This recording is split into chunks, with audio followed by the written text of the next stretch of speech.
15,000 টাকা বেতন শুনলে অনেকেই বলে এতে কি হবে, আপনার জীবন চলে তো?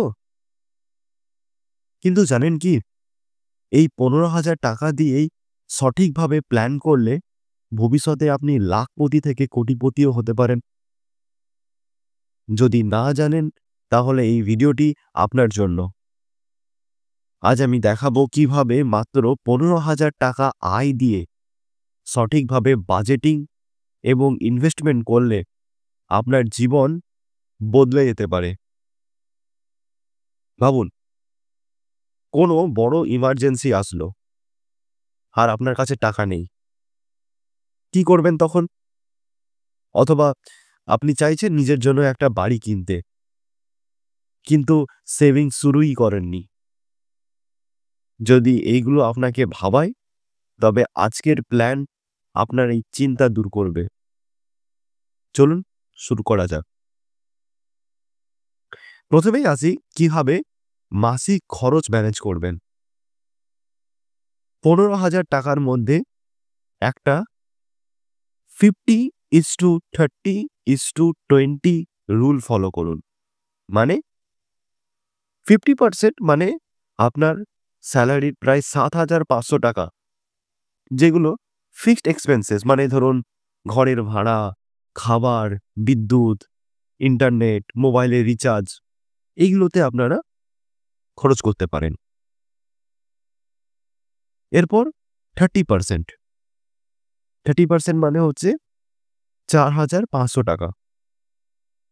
এই 4,500 টাকা আপনারা ছোটখাটো কোনো শখ, সিনেমা দেখা বা রেস্টুরেন্টে খাওয়া বা পছন্দের কোনো কিছু কেনার জন্য ব্যবহার করতে পারেন।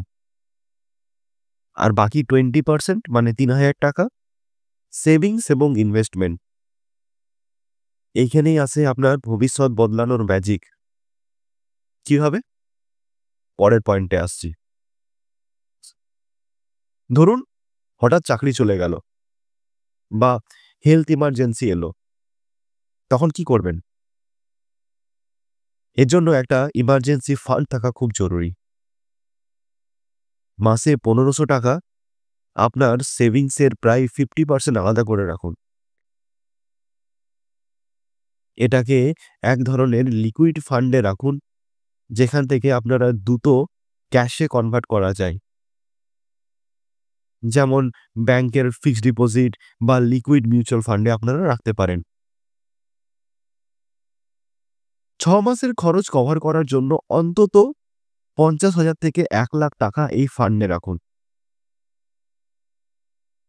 এখন প্রশ্ন আসতে পারে, এতদিন লাগবে?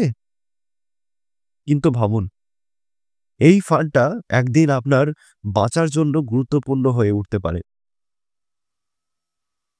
এখন আসি ইনভেস্টমেন্টের কথায়। যারা মনে করেন ইনভেস্ট করতে লাখ লাখ টাকা দরকার, তাদের জন্য সুখবর। মাত্র 500 টাকা দিয়ে শুরু করতে পারেন। আপনার বাকি 1500 টাকা মিউচুয়াল ফান্ডে ভাগ করুন। লার্জ ক্যাপ ফান্ডে 1,000 টাকা এসআইপি করুন, যেটা খুব কম ঝুঁকির।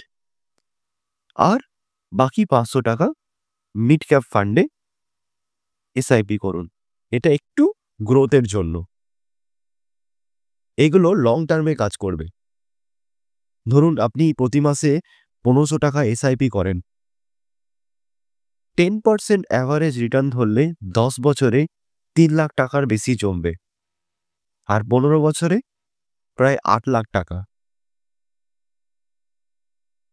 এখন কেউ হয়তো বলবেন, এত কড়াকড়ি করে জীবনে আনন্দ কোথায়? আপনার 4,500 টাকা বিনোদনের জন্য, এটা আপনার জীবনের ব্যালেন্স রাখবে। কিন্তু একটা ছোট্ট প্রশ্ন, আপনি কি অপ্রয়োজনীয় জিনিসে বেশি খরচ করছেন? যদি হ্যাঁ, তবে 10% এই খরচ কমিয়ে দিন এবং সেটা সেভিংসে যোগ করুন। এটা ছোট দেখতে লাগবে, কিন্তু 10 বছরে বিশাল পার্থক্য আনবে। এবার আসি সবথেকে গুরুত্বপূর্ণ অংশে। যদি আপনি 3,000 টাকা সঠিকভাবে ব্যবহার করেন, 1500 টাকা ইমার্জেন্সি ফান্ডে আর 1500 টাকা এসআইপি। তাহলে 10 বছরে প্রায় 5 থেকে 6 লাখ টাকা আপনার কাছে থাকবে। আর 15 বছর পর প্রায় 10 থেকে 12 লাখ টাকা আপনার কাছে থাকবে। এটা শুধু ডিসিপ্লিন আর পেশেন্সের ফল। ভাবুন, এমন একটা সময় আসবে যখন টাকার জন্য কাউকে মুখ তুলে তাকাতে হবে না। আপনার আজকের ছোট্ট ইনভেস্টমেন্ট ডিসিশন আপনাকে ফিনান্সিয়াল ইন্ডিপেন্ডেন্স দিতে পারে। তাহলে আর দেরি কেন? আজই নিজের ইনকামের একটা প্ল্যান তৈরি করুন। মনে রাখবেন, ছোট্ট বেতন কোনো বাধা নয়। আপনার সঠিক সিদ্ধান্তই আপনাকে সফল করবে। আর যদি জানতে চান মাত্র 5,000 টাকার এসআইপি দিয়ে কিভাবে 1 কোটি টাকা জমাবেন, তাহলে আমার পরের ভিডিওটি একদম মিস করবেন না। ভিডিওর লিংক ডেসক্রিপশনে দেওয়া আছে, ক্লিক করে দেখে নিন। আজকের মতো এখানেই। আরেকটা গল্প নিয়ে খুব তাড়াতাড়ি ফিরছি।